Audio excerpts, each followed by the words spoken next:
The time in which Ecdicius was born and lived was one of constant change, upheaval, war, and destruction.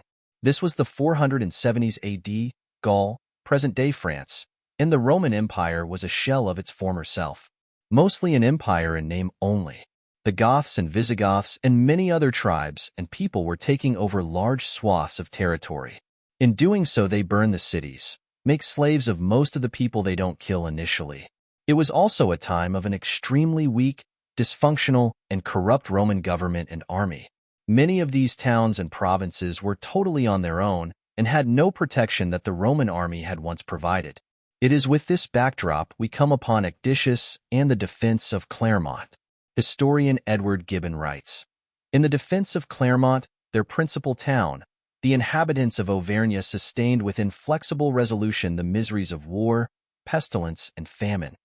And the Visigoths, relinquishing the fruitless siege, suspended the hopes of that important conquest.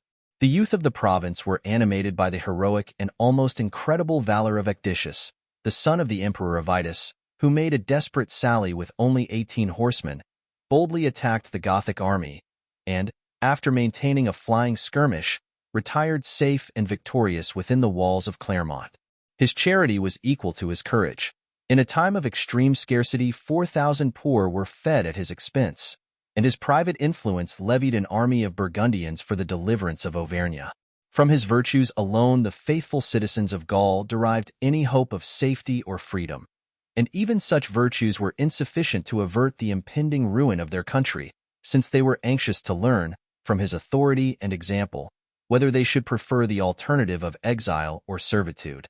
The people who lived in that town are hearing news of towns falling and being destroyed. The worst things people can imagine are happening to people who live in towns just like theirs. And then the Visigoths show up around your city. Food starts to get low, people are hungry, scared. Disease starts to rise with the lack of food and proper sanitation in a town where you cannot leave. In these moments, you need a strong leader, one who is willing to risk everything in order to help those around him. A whole army outside the gates, and Ecdicius rides with 18 men on horses. In that moment, he was the man people could turn to. He had the correct virtues and lived his life in a way that commanded respect. I am sure everyone was afraid of the Visigoths, but when pushed, they showed they could be defeated and weren't as strong as everyone had thought. All it took was a bold and daring leader to be aggressive. The fact that after this Ecdicius then uses his own money to feed thousands in the city. It is no wonder that those 18 other men surely signed up for what they thought was a mission they would not come back from. A good leader will be followed to hell and back for the right cause. Ecdicius was a man who took leadership as a service, not as a position of authority. His virtues made him a man others were willing to follow, and to gather enough faith in his people that they banded together and overcame insurmountable odds. It is important to remember as the world falls apart around you. We need to all strive to be Ecdicius, strong, brave, selfless. We need to realize that the community you have around you can keep the life you want by working together and sacrificing for each other. You don't have to accept what everyone claims is inevitable.